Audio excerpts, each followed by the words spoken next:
Olá, sejam bem-vindos a mais um programa Mercado Cultural, o seu programa semanal do Pantin sobre a economia criativa. Então, nós estamos ao vivo, transmitindo pelo YouTube, pelo Facebook, e você pode também acessar pelo pantin.com.br. Nós estamos hoje aqui com o Reginaldo, né, que é um colecionador e comerciante de vinil, né? Reginaldo Hendrix. Exatamente, é isso aí mesmo. Se apresenta um pouco para a gente aí, fala um pouco da sua história, quem é você, para as pessoas lhe conhecerem, quem não conhece ainda. Perfeito, eu me chamo, né, Reginaldo Ferreira da Silva, e conhecido, né, localmente e nacionalmente como Reginaldo Hendrix, porque durante 20 anos da minha vida eu colecionei quase tudo do Jimi Hendrix, né? O primeiro contato que eu tive com Hendrix foi através de um álbum chamado Band of Gypsies. E eu, um garotão, né? Eu disse, cara, que som, este é o meu som. É isso que eu quero, meu irmão. Porém, por ironia do destino, eu não sei, você deu uma corda musical, eu não sei que nota musical é aquela, né? Porém, se você desafinar, o meu ouvido percebe que você desafinou, né? Tem essas coisas, esses mistérios, né? Bom, e aí, não só o Hendrix, eu comecei a colecionar, e o Rapazola, né, ele vai tomando conhecimento de outras bandas, né, de outros artistas, né. Então, me agradou muito uma banda chamada Creedence Clearwater Revival, certo? E por aí já foi passando para Led Zeppelin, né, Deep Purple, Black Sabbath, achei o som interessantíssimo na época, né? E comecei logo pelo primeiro, né? O primeiro uma mensagem nacional, e eu achei estranho aquela capa, aquela senhora, né? Assim, numa floresta, né? Uma casa aos fundos, enfim. E aí, ninguém me segurou mais, porque aí eu comecei a expandir o conhecimento musical, não só internacionalmente, como nacional, né? Então, um dos primeiros que também eu comecei a curtir foi o pessoal da Jovem Guarda, né? Onde o meu preferido era o Renato e seus Blue Caps, que, na minha modesta opinião, esses realmente são os Brazilian Beatles, né? Pois bem, e depois dessa fase, eu comecei a comprar LPs, né? No Alecrim, onde era o antigo Cine São Luís, tá? Às 4, 5 horas da tarde, ou um pouquinho mais. O comércio fechava, então os comerciantes, as lojas tinham as portas de ferro, uns rolos, né, de ferro, né? E quando esses comerciantes fechavam essas lojas, então chegavam os sebistas, né? Mas não tinha esse nome ainda, certo? Eram vendedores descruzados, certo? Então trazia suas caixinhas, né? Com uma variedade de LPs, né? E ali tinha tudo, né? Música negra, né? Tinha blues, tinha rock progressivo, tinha música nacional, certo? E aí eu me fartava porque o valor ainda era baixo, né, naquela época. Porém, a qualidade não era assim tão legal, né? Tinha discos que emperravam, tinha discos que chiavam, né, certo? Tinha discos que pulavam, e isso me causava um certo transtorno, certo? Porque eu não sabia que lavava-se LPs, disco de vinil, né? E lava-se, e melhora muito o seu, o som que vai ser reproduzido, será reproduzido, enfim. E eis que fiquei como curtidor, né, e colecionador, tá? Até que eu parei com isso, né? Eu me desfiz da coleção de Hendrix, porque chegou um momento que eu tinha quase todas as prensagens brasileiras e também importadas, né? Porque eu tinha um amigo, tem um amigo americano que ele precisava sair do país, porque ele só poderia permanecer 6 meses aqui, tinha que passar, revalidar o visto dele, né? Então, sempre que ele ia, obrigado a sair do Brasil, quando ele voltava, ele trazia um material que eu colocava na listinha, né? Então, The Doors, né? The Allman Brothers Band, Janis Joplin, todo esse pessoal, né? Então, olha, vocês não imaginam a alegria de um discófilo de ele receber um disco praticamente zerado, porque os discos americanos são praticamente zerados, tá? E mesmo sendo usados, né? Você que coisa que estava fora do catálogo ou não tinha sido do Brasil. Essa alegria não tem dinheiro que pague essa alegria, certo? Essa espontaneidade, a alegria espontânea, né? Poxa, e aí o que aconteceu? Chegou um tempo que eu estava com muita coisa, eu ia mudar, tinha que levar a coleção de Hendrix. Eu me lembro que eu comprei nos selos também, uns colecionadores, eram umas pastas colecionadoras, né, muito bonitas, né? Certo que você colocava 20 ou 25 LPs lá dentro, não me lembro mais, e você fechava aquilo e saía com aquela pasta, né, assim, né, levando. E só que chegou um ponto que eu disse, poxa, aonde eu for agora eu vou ter que levar esse material comigo?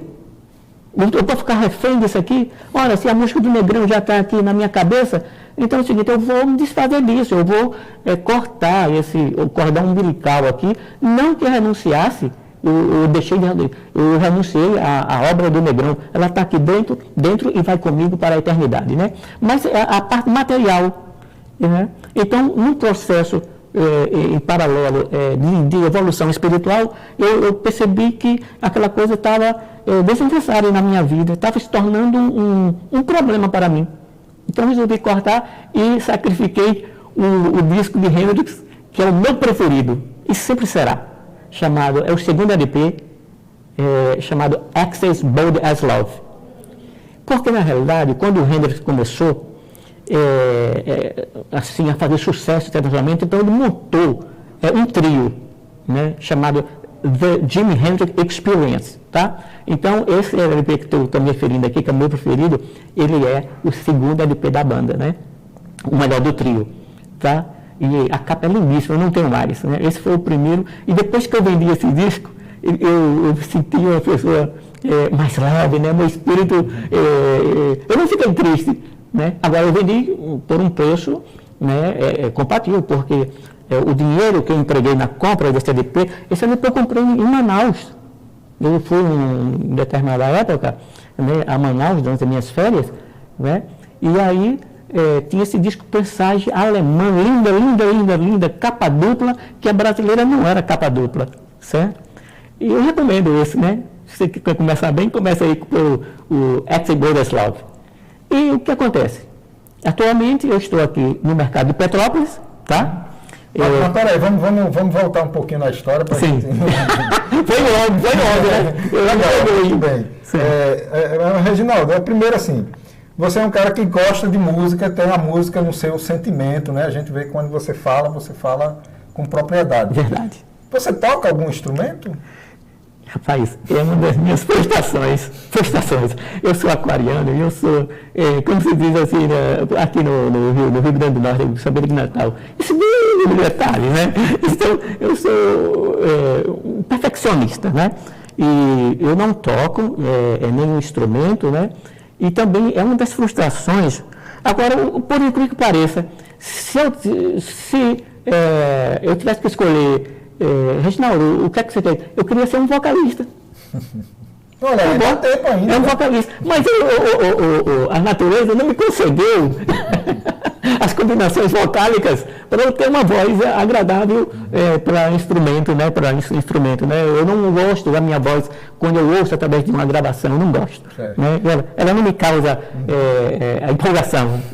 Então, mas aí tudo bem. Mas você tem um ouvido apurado, né? E você escuta música desde sempre. Rapaz, isso é interessante. Olha, se eu estou na minha casa à noite, sozinho, se tiver uma gotícula de água pingando, rapaz, interessante, eu percebo aquele negócio, cara. Legal. Agora, a minha pergunta porque assim, tem o vinil e tem um aparelho que você escuta o vinil, né? Perfeito. Você estava falando das diferenças de qualidade a nível da confecção do vinil, é isso? Sim. Eu quero que você explique um pouco essas diferenças de qualidade e depois a gente falar dos aparelhos, tá? Pronto. Com relação aos discos de vinis atualmente, né? Então eu vou te mostrar aqui um disco de vinil produzido lá nos anos 70, né? 70. E prensagem nacional.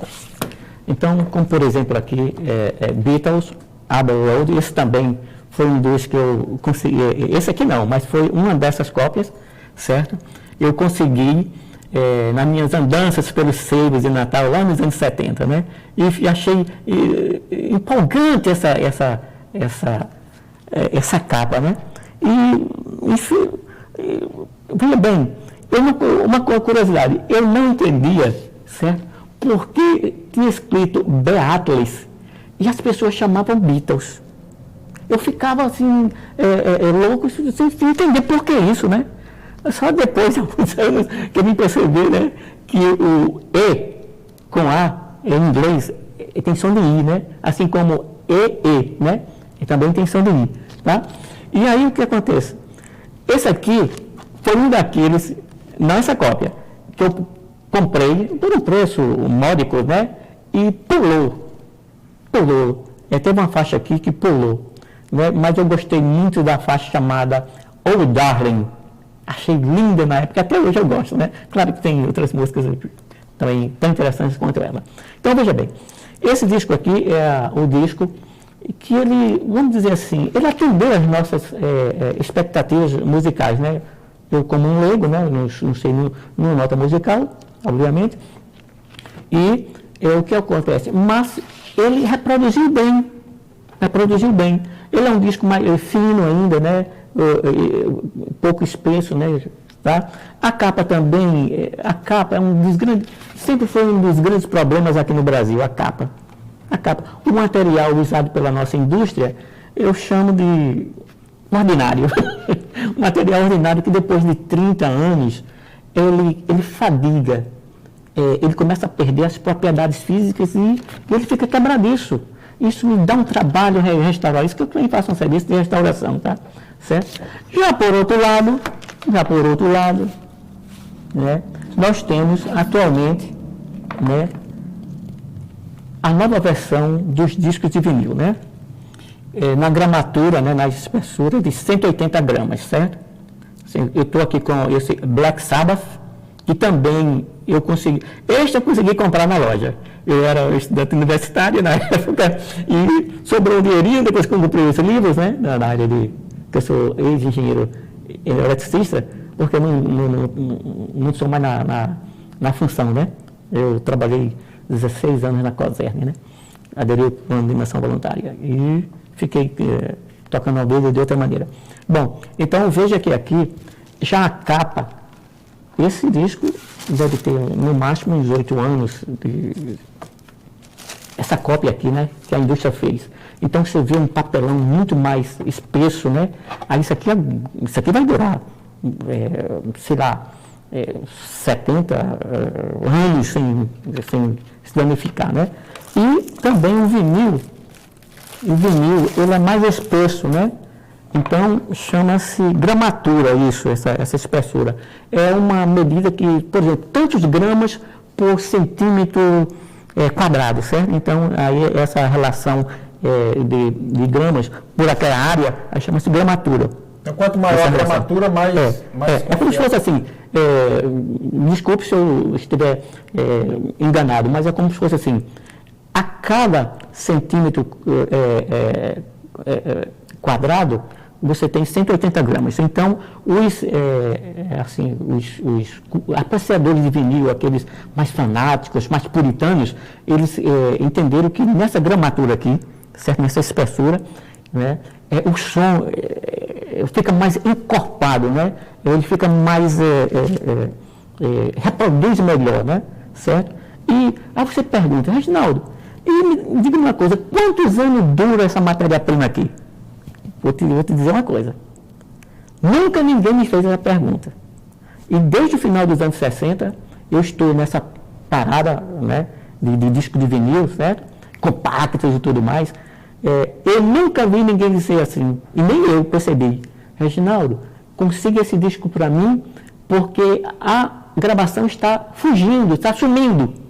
Eu nunca ouvi falar. Agora, em função do manuseio inadequado, aí você pode causar riscos, né?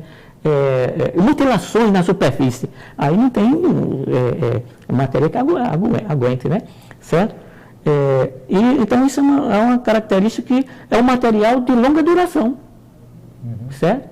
ano de duração. E você falou que pode lavar, né? Como é que funciona essa lavagem? Bom, o que é que resulta disso? Por exemplo, como eu comercializo hoje com vinis, eu tenho um selo no mercado de Petrópolis, no box sanal, chamado Sunrise Discs. E tem um sentido porque esse nome Sunrise Discs, que tem a ver com o Hendrix, né? Com certeza. Vamos conversar depois. Lá, né? Então, o que acontece? Quando você normalmente compra um disco num sebo, porque é o seguinte, eu tenho amigos sebistas que eles não sabem dar banho, né, higienizar o disco, ele não sabe e também não tem tempo, porque ele trabalha com muitas coisas, discos, livros, certo? Então, ele não sabe. Então, quando você compra e leva para a sua vitrola, se você também não sabe lavar, então, tudo de ruim pode acontecer, né? Primeiro, eu não sei quem chega primeiro, se ruídos desnecessários ou o desgaste da tua agulha, né? Certo? Porque você é atento, né? A agulha, aqui tem essas cabas internas microscópicas, que lá fica uma coisa assim, né? Como fosse a agulha passando aqui e nessa cava fica cheio de impurezas. Essas impurezas funcionam como uma lixa, né? Ela chama-se abrasiva, né? Então, se você está usando um disco que não tem, que não foi higienizado, porque você comprou de segunda mão e não foi higienizado, então você está sacrificando a sua agulha. E a agulha é um item caro, né? Enquanto o vinil usado está na faixa já higienizado, né? 30, 40, 50, uma agulha é 70, 80, né? E torcer para que encontre em Natal, porque nem todas as agulhas têm os seus prefixos, né? Tem agulha que não dá numa cápsula, então alguns são intercambiáveis, outros não. Pois bem, vamos lá. Então, o processo de lavar já mereceria um outro vídeo, né? E quem sabe eu aqui com uma bacia d'água ou numa pia, mostrando como lavar o seu vinil. Mas só para a pessoa saber, você lava com sabão de coco, o quê? Bom, eu tenho lavado com sabão de coco em barras, ou melhor, em barra. Você também pode usar o detergente neutro, tá? Essas duas coisas. Eu tenho gostado muito do sabão de coco. Eu preferi eu já testei várias marcas, eu preferi um chamado, o da marca Polar, o fabricante Polar, o marca Polar, certo? Porque eu percebi que depois dessa lavagem que eu faço, isso com a espuma, veja bem, a espuma, e tem a maneira como lavar. Eu não vou passar esse sabão nele na superfície não, certo? Tem que tirar o excesso de impureza, né? Aquele grosso da impureza, certo? E aí você tem que usar o tato, né? Isso com ele molhado, numa pia e tal, aquele negócio todo, né? Certo? Enfim, e gostei do sabão de coco, porque ele volta a brilhar, o vinil volta a brilhar, certo?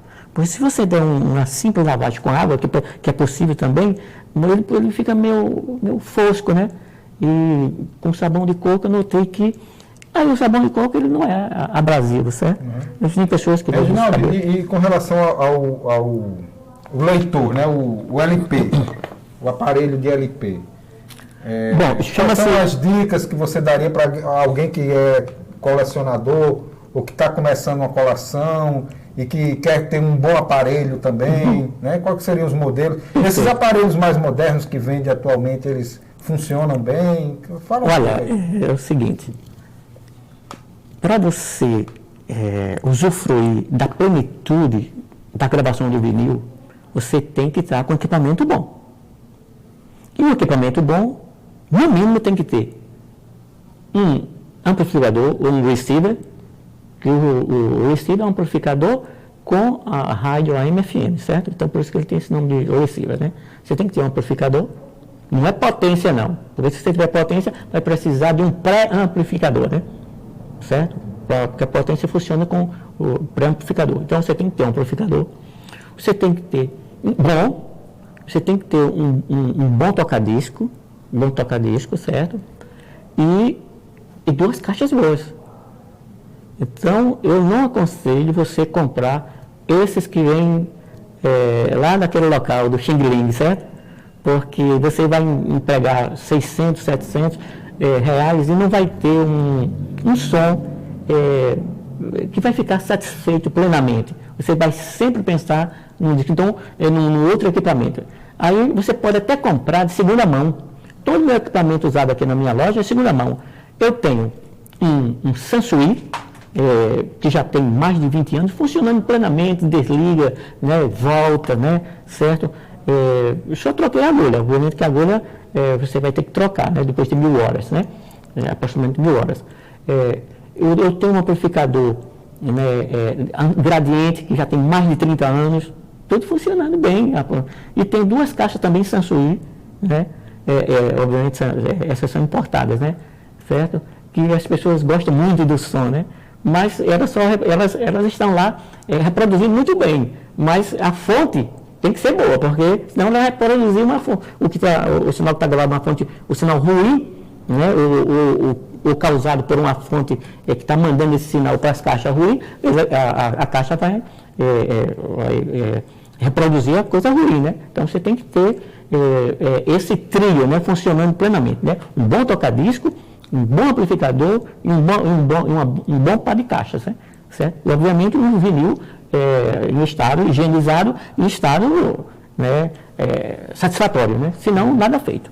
Reginaldo, e você fala que você trabalhou como eletricista na COSERN muito tempo.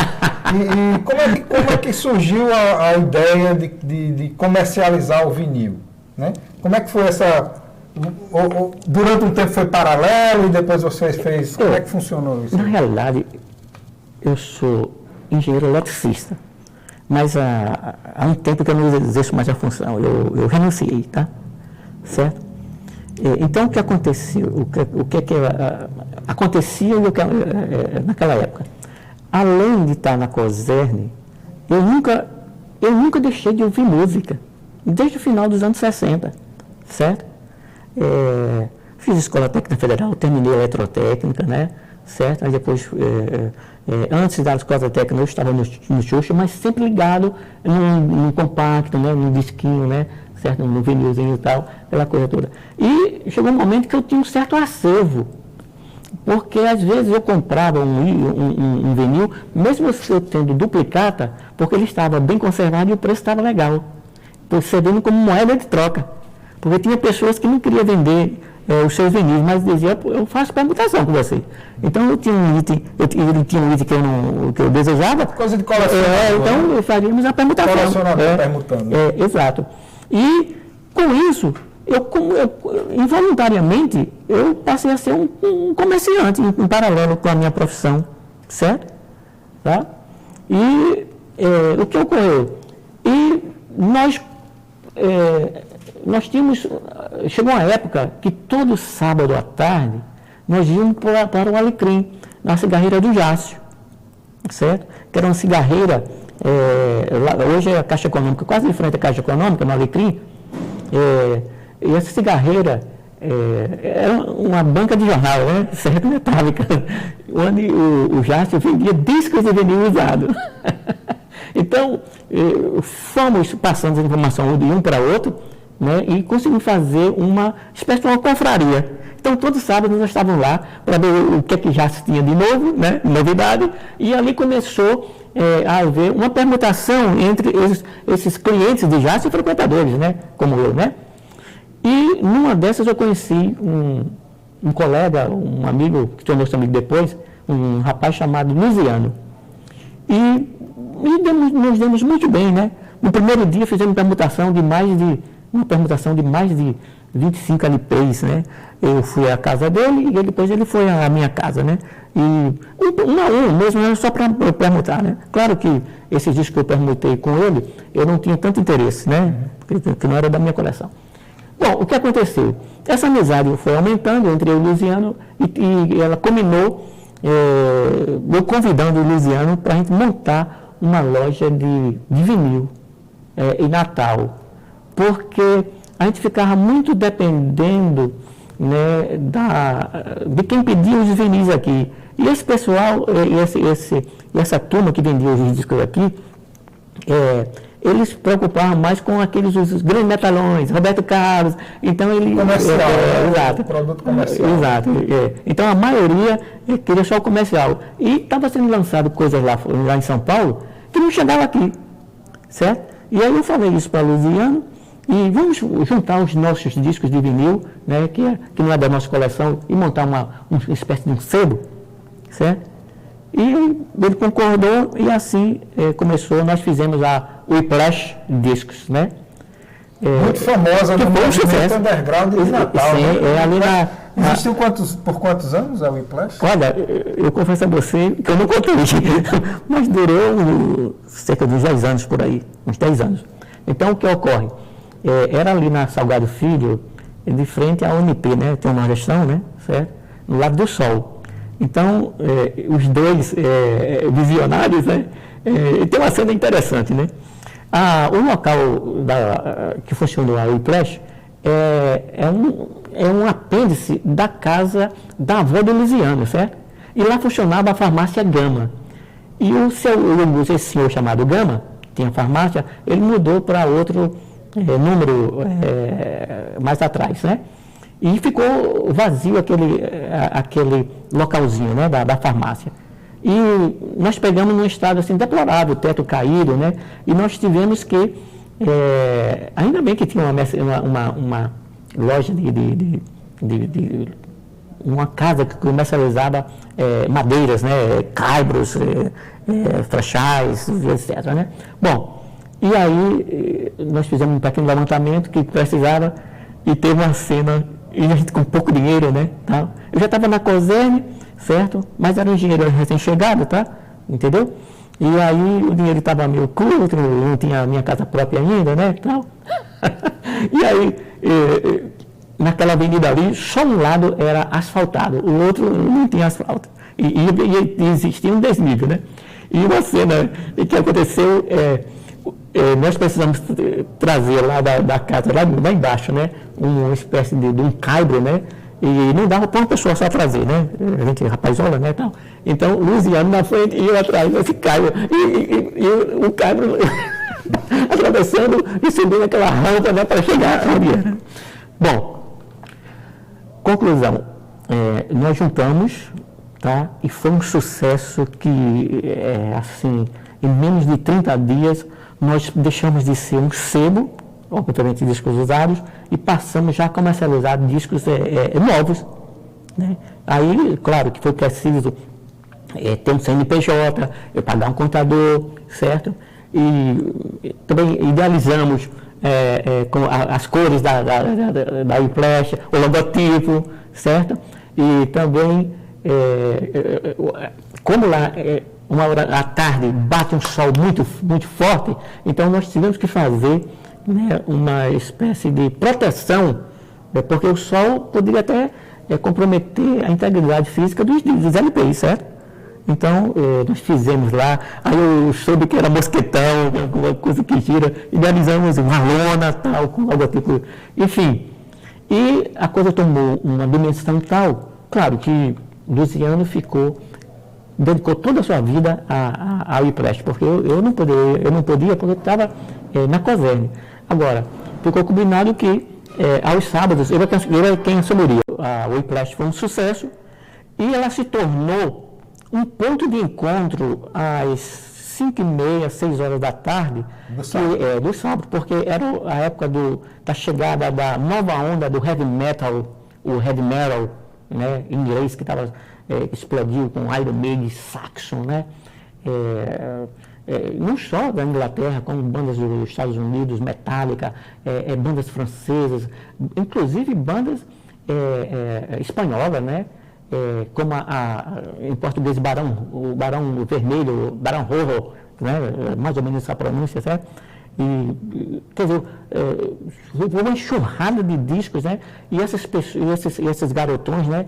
Começaram a comprar suas camisetas pretas, né? Sempre com o logotipo da sua banda preferida, né? E ali tomavam uma cervejinha, não que a loja vendesse, né? Mas compravam no posto de frente, né? E tomavam cervejinha em lata, né? E falando sobre essas bandas todas, né? E uma enxurrada de bandas, né? Certo? Que surgiram naquela época. Bom, mas teve o seu auge, mas também depois de alguns anos... Qual foi mais ou menos o ano que foi o auge, assim, que você diria? Olha, é prematuro eu dizer aqui porque a memória não... Né? Porque é o seguinte, quando nós formamos a Whiplash, nós dissemos, Luciano, hoje é dia tal, vamos iniciar a Whiplash agora, certo? Ela foi uma coisa, foi acontecendo. 86, 87? 80, 87 por aí, 86, 87, se não me engano, tá? Peço perdão se eu estou... Não lembro um pouquinho, porque foi a época que eu vim morar em Natal. Certo. Bom, o que acontece? E nós permanecemos, a coisa estava tão boa que o Luciano, ele teve um sonho e conseguiu materializar o sonho dele. Ele formou uma banda chamada Hammer-On, quando ele era o vocalista, com garotões que começaram a aprender a tocar naquele momento ali, certo? Eu via os ensaios sábado à tarde, né, enquanto eu estava na loja, eles ficavam numa dependência que tinha também nessa casa da avó dele, né? E aí, o que ocorre? Ele conseguiu, ele era um cara de grande iniciativa, certo? Ele era um cara empreendedor. Ele conseguiu materializar o sonho de ter um selo de gravação, chamado o Whiplash Records. E, por incrível que pareça, existe o selo, foram lançados 9 bandas brasileiras no estilo de heavy metal, thrash metal e death metal. 9 bandas pelo selo Whiplash Records, onde o volume 1 chamou Whiplash Attack, volume 1, que era com bandas de Natal, né?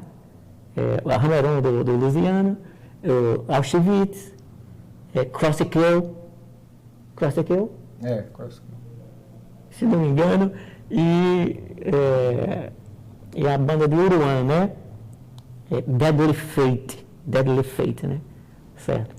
E a partir daí, o que aconteceu? O Luciano, ele tinha um intercâmbio muito grande com zines, né? Que são revistas, né? Revistas que falam sobre música, né? Feita por apreciadores, né? Então ele tinha intercâmbio com bandas, com tudo. As bandas mandavam para ele a sua demo, né? Ou fitinhas, né? Bem precárias, tá? E aí o que aconteceu? Ele conseguiu materializar esse sonho de ter uma gravadora, um selo, e o selo pegou o nome da Whiplash, né? Então é mérito dele, certo? Eu apenas chegava numa ajuda financeira, né? Porque envolvia uma certa quantidade de dinheiro, né? Na época, tá? Então eu adiantava uma grana e depois ele me repassava essa grana, né? Bom, claro que esses discos não eram prensados em Natal. Esses discos foram prensados em São Paulo. Então ele tinha uma amizade muito boa com o pessoal da Rock Brigade, o Antônio Pirani, não sei bem como é o nome dele, a pronúncia desse nome, para mim italiano, Pirani, Bellini, talvez, Pirani, né? Certo? E essas pessoas nos ajudaram muito, né? Certo? E nós fizemos 5 LPs e 4 compactos, com bandas diferentes. Então, o volume 1, 4 bandas do Rio Grande do Norte. 4 bandas, certo? Depois tivemos 2 bandas da Paraíba, o Nefasto e o Choque. Aí depois tivemos banda do Pará, tivemos banda do Maranhão, tivemos banda de São Paulo, tivemos banda, gravando, né? Do Rio Grande do Sul. E mais um aqui que me falha a memória agora. Então, eu ainda tenho algumas desses LPs no meu acervo, né? Ainda tenho. Agora, de todos esses selos, para o meu estilo musical, o meu preferido é a banda Choque da Paraíba, né? Realmente heavy metal de primeira qualidade, né? Bem oitentista, né? Certo? Os caras nasceram na Paraíba e, quer dizer, uma pepita, né? No estilo, né? Certo?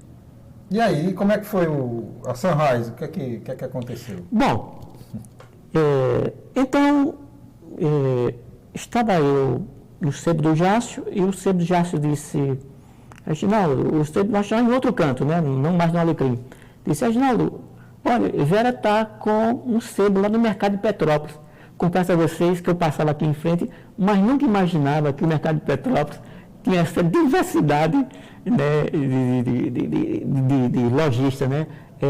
Você tem antiquarista, né? Você tem lojas de uma floricultura, você tem restaurante naturalista, né? Você tem sebistas, né? Você tem ainda, né? Eu pensando que era aquela coisa de vender peixes, legumes, tem isso ainda, mas em menor quantidade hoje, né? Talvez 1 ou 2 sobreviventes ainda, né? Permaneceram, certo? E eu passava aqui em frente ao mercado, mas nunca, assim, tive a vontade de entrar, né? Porque eu tinha a ideia que era aquele mercado sujo, né? Aquelas coisas, né? Do interior, tal. E aí ele disse, não, cara, é o seguinte, Vera está lá, e eu disse, mas bicho, como é que eu vou estacionar o meu calhambeque, que eu tinha um Fiatzinho, né? Como é que eu vou estacionar? Como é que eu vou ficar olhando as coisas lá se ela está, e eu ficando preocupado com o meu carro, que eu só tenho ele.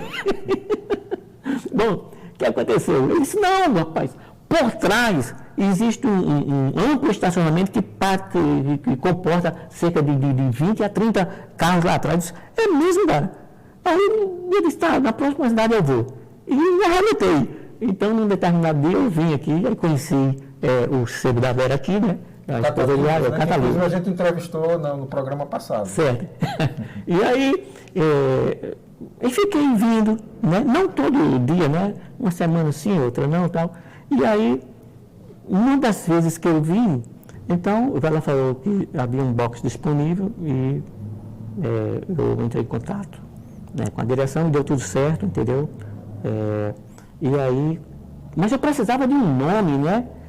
De um nome, e eu não queria mais, colocar alguma coisa ligada a Hendrix, né? Eu queria, já que eu tinha me libertado dos vinis, certo?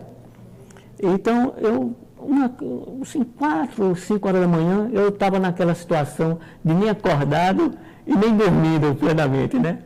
E aí, não é que me veio o nome que eu estava procurando, me lembrei de uma música do Uriah Heep, chamada Sunrise. E aí eu disse, vai ser Sunrise. Aí acordei logo e olha, foi difícil eu manter o nome Sunrise, porque alguns colegas não queriam o nome Sunrise. Certo? Aí, só para me entender. Porque queriam que eu colocasse um nome nacional. Nacional. E teve um colega que disse, cara, eu te dou um nome agora que é muito legal, eu te dou para você esse nome, Raro Vinil. Aí eu disse, Raro Vinil, cara. Eu disse, mas nem todos os vinis são raros. Ele disse, não, cara, mas não dá. Raro Vinil é seu, não sei o quê, né? Outros decidiram do ser outra. Aí eu disse, cara, é o seguinte, se 90%, 80% do meu material é internacional, então vamos fazer o seguinte, eu deixo Sunrise, eu precisava de um nome positivo, né? Um nome que fosse bom, uma novidade, né? Uma coisa que irradiasse uma boa energia, uma boa vibração. Então, Sunrise não é nada mais do que o nascer do sol, o sol que acende, né? Que sobe, né? Certo? E aí eu disse, vamos fazer o seguinte, fica Sunrise e fica Discos. Porque eu atendo tanto a clientela internacional como a nacional, certo? E foi isso que aconteceu, né? Você lembra o ano que foi que você veio para cá para o mercado? Confesso a você que eu sou irresponsável desse aspecto, mas posso dizer que estamos dentro de 12 anos já, entre 10 e 12 anos aqui, né? Então, porque essas coisas acontecem na nossa vida. 2020 foi mais ou menos 2008. Provavelmente, né? Essas coisas acontecem e você vai, né? Essa onda vai te levando, né? E você se envolve nisso. Não. E deixa eu te perguntar, então o nome Reginaldo Hendrix ficou desde a época da sua coleção? Ficou. Ou você retomou esse nome? Não. Eu tentei dizer, gente, a partir de agora, quando eu montei a Sunrise, eu estou renunciando ao nome Hendrix, certo? Vai ser Reginaldo Ferreira. E aí a coisa não funcionou. Um dos colegas que é vocalista de uma grande banda aqui em Natal disse, bicho, você pode mudar o que nome você quiser. Mas sempre que eu encontrava você na rua, eu digo, ei, Hendrix. Aí eu disse, não tem mais jeito, não tem mais jeito. Então, ia acontecer o seguinte, que deve ter acontecido. Eu vou na loja de Reginaldo, Hendrix, certo? Naturalmente. Então, eu já está uma marca carimbo, né? indelével, não vai mais ser apagada. E, Reginaldo, e quando você veio para cá, em 2008, antes você já estava comercializando em algum local? Ou a Whiplash tinha dado uma parada? Sim, infelizmente a Whiplash, nós tivemos que dar uma parada, porque com o surgimento do CD, certo? Então o vinil, o CD ele subiu como um foguetão. Nos anos 90. Exato. E o vinil foi decaindo, certo? E aí nós fomos perdendo, né? Perdendo público, né? Certo? E o que aconteceu? Mesmo a gente vendendo CD, né? Mas já não era, né? Não era bem o nosso gosto, né? Certo? A gente tinha o CD, né? Mas a gente estava mais fissurado no vinil. E chegou um momento que nós tivemos que aderir mesmo ao CD. Mas o que acontece? O meu parceiro, né, o meu sócio, o Luciano, ele apareceu sintomas de leucemia nele. E essa doença, né, ela foi assim, fulminante para ele. Eu acho que depois que apareceram umas manchas pretas aqui nas costas e tal, ele foi para Recife, né, que a família dele ele tinha um parentesco também com pessoas lá em Recife, e verificou-se que era leucemia, e passou, a partir dali, ele já deixou a loja, né? E eu fiquei numa situação meio constrangedora, porque como é que eu poderia estar em dois lugares, né? Na Coserne e lá. Então, nós tivemos que apelar para assim, a gentileza de clientes que a gente tinha confiança, né? Certo? E essas pessoas levaram a bom termo a loja, né? Mas chegou um tempo que... E aí, com 3 meses... Essa história de quimioterapia, ele não conseguiu reverter esse quadro, ele ia falecer, né? Certo? Bom, e aí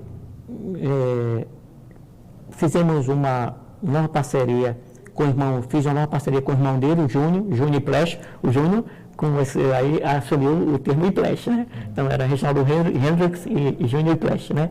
E o Júnior, né, não era uma pessoa ligada ao heavy metal, certo? Mas ele me causou uma surpresa muito boa, certo? Porque ele já começou gostando do AC/DC. E aí ninguém segurou mais o Júnior, né? E o Júnior, ele também era uma figura que tinha assim sabia conversar, cativava o cliente, certo?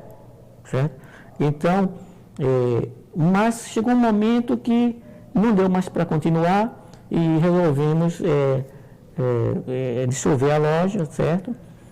E o que aconteceu? Eu fiquei com parte do acervo e Júnior ficou com a parte que caberia, que era devida ao irmão dele, né? Certo? E foi uma dissolução pacífica, certo? Como não deveria deixar de ser, né? Certo? Mas eu fiquei no antigo Ocurte, eu vendi muito material no Ocurte, certo? Eu vendi no Mercado Livre, e eu era, claro que nessa época meus discos já eram higienizados, certo? Então eu era um vendedor interessante, né? Porque a minha reputação era ilibada lá, certo? E o Ocurte eu ganhei muito dinheiro com o Ocurte, não fiquei rico, mas eu ganhei, certo? Só não ganhei mais porque eu estou distante do grande centro. Se eu estivesse no Rio, São Paulo, em Curitiba, eu tinha me dado muito melhor financeiramente, né? Mas, na realidade, eu estava nisso por prazer mesmo, né? O dinheiro, ele vinha como consequência, né? Eu precisava do dinheiro, né? Mas o prazer, certo? E você, olha, aconteceu um fato, eu estava no Ocurte, no Mercado Livre, e uma pessoa, eu coloquei lá um disco do Milton Banana Trio, 1965, o vinil de 1965, aquela capinha plástica que a Odeon fez até 1972, que chamava-se capa sanduíche. É uma capa plástica que vinha de fábrica com as fotos dentro dessa capinha plástica, certo? Se você rasgasse esse plástico, aquela foto sairia. Por exemplo, essa foto aqui ela tá colada no papelão, não há como tirar. Mas essa capa sanduíche, essa cópia vinha prensada no papelão, se eu rasgasse, saía essa foto, certo? Bom, o que ocorre? Eu vendi esse disco a uma pessoa, e a pessoa disse, de Laguna, Santa Catarina, se eu não me engano, Laguna, certo? E começamos a manter um contato, eu falei que era a primeira prensagem mesmo, né? Que depois tinha outros, mesmo Santo Sanduíche tinha relançamentos. E ele ficou muito empolgado, eu disse que o disco, apesar de ser 65, estava numa condição muito boa, né? Mas ele ficou receoso, né? Comprar de uma pessoa aqui do Rio Grande do Norte, certo? Mesmo com a minha reputação lá, ilibada, né? Tudo belezinha e tal, sem nenhum negativo, né? Só que esse trajeto, né?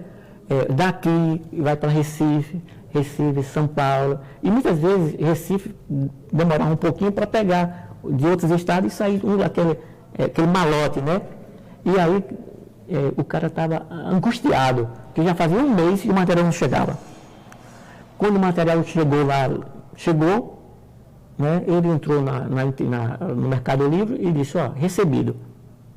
E ele disse, ótimo, menos um problema, né? Certo? Chegou, ótimo, e não disse nada, disse recebido. Quando passou assim uns 15 dias, eu recebo um envelope, né? O Reginaldo Ferreira da Silva, que é isso? Eu não estou esperando nada. Quando eu abro uma revista de um jornal local, a Folha de Laguna, alguma coisa assim, certo?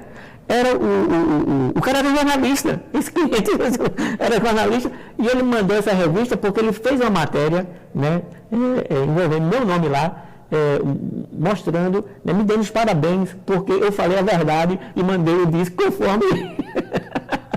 Então, ele colocou, inclusive, lá uma foto minha, certo? Entendeu? E, poxa, quer dizer, isso não tem dinheiro que pague você prestar um serviço, né, de qualidade e ganhar a confiabilidade do cliente, né? A melhor propaganda do mundo, essa frase não é minha, certo? Mas eu corroboro com ela, eu sou totalmente favorável a ela. Diz assim, a melhor propaganda do mundo é o cliente satisfeito. Onde ele estiver, ele vai fazer propaganda do teu comércio. Gratuito. E ainda vai te elogiar, dizer, se você for comprar isso, né, não deixe de ir na loja de fulano. Pode ir em todo mundo, mas não deixe na loja dele. Então, é isso, né, que eu prezo por isso, né? Legal. E você está aqui no mercado de Petrópolis, então, desde 2008, Reginaldo. E fala um pouco aí da Sunrise. Bom, a Sunrise, ela tem hoje cerca de uns 3.000 a 5.000 itens. Eu consegui separar, assim, por estilo, por exemplo, heavy metal, progressive rock, hard rock, pop rock, blues, e jazz, folk rock, funk, soul, aí tem a parte nacional. Aí você tem MPB, você tem Rock Brasil anos 80, Capital Inicial, Legião, certo? Aí você tem um bom número de LPs, né? Que são 3 compartimentos de anos 60, né? Toda a Jovem Guarda, né, tá ali, Renato Seboteiro, Adriane, Coding Boys, certo? E tem também a parte do samba dos anos 70, a parte de samba dos 70, tem também um forró pé de serra, né? Certo? E tem um setor que eu reservei para o músico potiguar, certo? Pedrinho Mendes, né? Certo?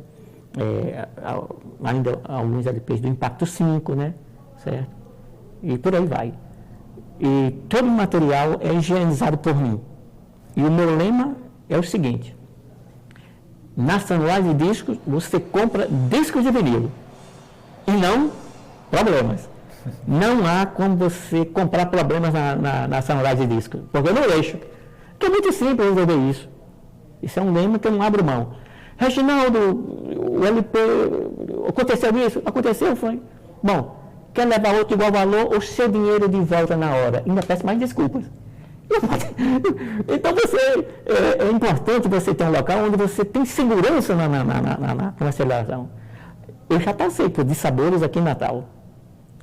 Eu, um cliente antigo, comprei um disco trincado. Quando eu fui lavar, o disco... Isso não é possível. Uma trinca no sentido da gravação, não era perpendicular, no sentido. E só você veria se fizesse assim. Mas ninguém vai chegar num sebo e ficar torcendo, empenando o disco, né? E eu tinha comprado um lote em 2 locais distintos. E cheguei lá eu esperava, né? Eu, um cliente potencial, né? Comprando sempre à vista, né? Que a pessoa fizesse isso. Disse, cara, desculpa, a gente compra esses lotes aí, certo? E a gente não tem tempo de olhar. Veja se tem outro que atende aí. Até hoje eu falei isso pro cara, né? Disse, olha, aconteceu isso quando eu fui lavar, certo? Não que eu tenha causado o problema existia, certo? Lá já no disco, o disco estava trincado, mas só numa lavagem, né, que você ia ver, né? Ia perceber.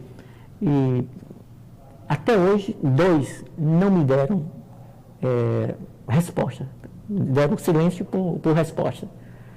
Eu deixei de ir lá? Não, porque eu precisava deles, né? Mas se tivesse uma diversidade de outros sebistas, eu teria dado um tempo, né? Certo?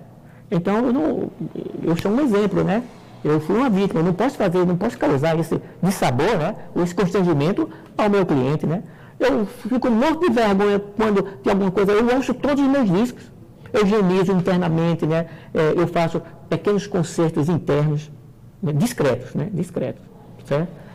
Tem situações que não dá para fazer. Então, Deus me livre, né, de causar, né, um aborrecimento ao meu cliente. A minha loja, o meu comércio, ele sobrevive dos meus clientes. Ele é o sangue, do meu comércio. Se esse sangue não estiver fluindo bem, eu vou perecer, o meu comércio vai perecer. Pô. Então, quem não conhece ainda, né, a Sunrise Discos, vem aqui no Mercado Cultural de Petrópolis. Reginaldo, fala com os horários, fala seu telefone, como é que ele encontra, fala aí para... Bom, obviamente eu sou aposentado, né? Certo, eu sou aposentado e estou aqui nessa parada atual, mas eu já estou me disciplinando para aos 70 anos parar, né? Porque, convenhamos, desde o jardim de infância que eu estou preso entre 4 paredes. Eu passo o resto da minha vida no planeta Terra prisioneiro, né? Quer dizer, eu preciso ficar solto, eu preciso andar, eu preciso ir à praia, né? Eu não posso ficar 71, 72, 80, então, prisioneiro, pô. Eu preciso ter liberdade, né? Certo? E ao meu interior, que eu sou aqui de Monte Alegre, né? Enfim, conversar, ir a outros interiores aqui por próximo, né? Tal, certo? E eu estou aqui de 8, nessa época, né? De 8 às 14h30. Mas, se você precisar que de 15 horas ou 15h30 eu esteja aqui, é só passar no WhatsApp ou telefonar para mim. Reginaldo, eu só posso passar aí às 15h20 ou 15h30. Eu fico aqui, poxa. Fala o telefone, fala com o telefone. Bom, o telefone é o 98746-1682. Ele é o WhatsApp. E eu tenho também o WhatsApp, a loja no WhatsApp, certo? Onde eu higienizo o material, tiro a foto, recorto e coloco. Por exemplo, tiro a foto disso aqui, recorto e coloco Black Sabbath, Sabotage, importado, UK, Reino Unido, certo? Se tiver encarte, eu digo que tem encarte, com encarte e coloco o valor, R$100, 130. Isso aqui importado eu paguei mais, então isso aqui está praticamente zerado, tá? Isso aqui talvez ele é usado, mas o colega ouviu uma vez só, tal, certo? Então está zeradíssimo, né? Certo? E talvez no Mercado Livre esse disco aqui deve estar por R$180 a R$200. Esse aqui está por 130. E aqui você pode ouvir, né? Você pode ouvir e ver, né? Certo? Você trouxe uns discos aí para a gente comentar. Fala que você tem algumas raridades maravilhosas aí, Raul. Esse é um disco do Raul Seixas chamado Rock Volume 2. Existe o volume 1, mas o volume 1 são as músicas comuns, certo? Os clássicos, tá? Esse que é o grande lance se você é um colecionador, porque aqui estão músicas, estão canções, né? De compacto e de trilhas sonoras. Trilha sonora tipo o Rebu, certo? Beto Rockefeller, né? Então a música do Raul que saiu lá está aqui, certo? Porque na época saiu um compactozinho, certo? E tem música que está com arranjo diferente. Ele mudou a letra, né? Corcel 76, certo? Mudou um pouquinho, certo? E esse é um disco interessante para o colecionador. Ele é um disco já, a versão antiga, não é 180 gramas. Então isso aqui, por ele ter essa... Ele tem também as gravações do Raul no Hollywood Rock, o primeiro Hollywood Rock, certo? Um show fantástico, né? Raul estava no auge, né? Com Não Pare na Pista, enfim, como Vovó dizia, etc. Também, como não poderia deixar de ter,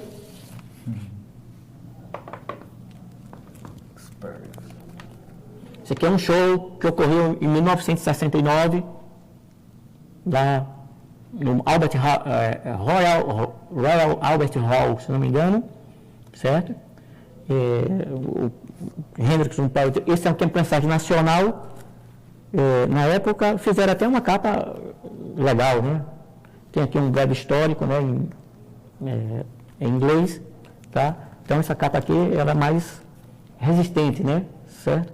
Agora, a gravação não é uma gravação tão boa quanto essa do Black Sabbath, né? Porque é uma gravadora menor. E finalmente, eu não poderia deixar de mostrar aqui, já é o disco novo, né? Disco recente, 180 gramas, a obra-prima de Jorge Ben. A Tábua de Esmeralda. Eu ouvi muito esse disco. Fantástico. Na minha adolescência. Gosto muito também. Certo? O disco é perfeito.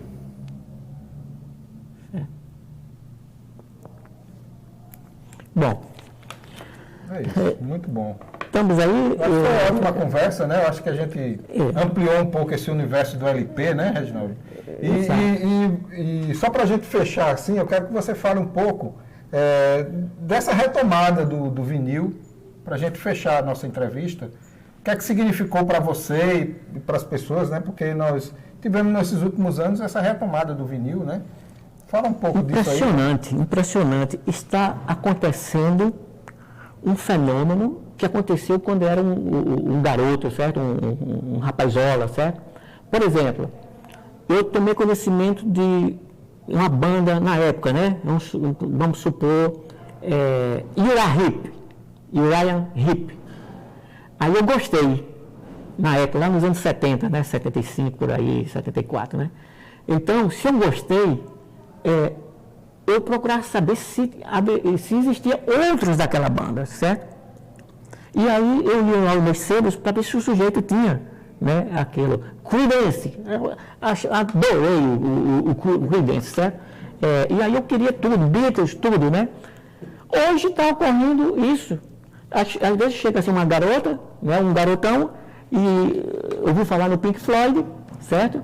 E aí ouve, gosta, e leva aquele Pink Floyd, e depois ela volta para pegar outro Pink Floyd que ela não tem na sua discografia. Então, eu estou notando que as coisas estão voltando, certo? E muito legal agora, porque o disco, agora o nosso disco brasileiro, prensado no Brasil, ele tem competitividade lá fora. Capa, né? É outra história, certo? Outra história, né? 180 gramas. As prensagens antigas, elas têm problemas, são deficitárias, a capinha, né, tal, falta um encarte, e esses aqui não. Esses eles estão colocando um encarte, certo? Com letras de música ou fotos, certo? É isso, gente. Então, o programa Mercado Cultural dessa semana, nós tivemos aqui Reginaldo Hendrix, né, do Sunrise Discos, aqui do Mercado Cultural de Petrópolis, e a gente conversou sobre o universo do LP, do vinil, né, que é um produto cultural muito interessante, e quem quiser conhecer um pouco mais pode vir aqui no mercado conversar com ele. Quero agradecer a presença de todos aqui no nosso programa. Até a próxima semana e agradecer aí a disponibilidade do nosso amigo para estar aqui com a gente hoje. O agradecimento tem que ser meu, né? Porque você me concedeu, né, uma propaganda espetacular aqui, né, no seu programa aqui, tá? E, obviamente, eu não tenho intimidade com câmeras, né? Eu tenho intimidade com música, né? Com vinil, né? Certo? Mas resta só agradecer, né? E gratidão, né? Gratidão. Essa é uma das virtudes que eu tenho, gratidão. Então, okay, bola para frente, né? Long live Vinyl LPs. Long live. Ok, um abraço, até a próxima semana.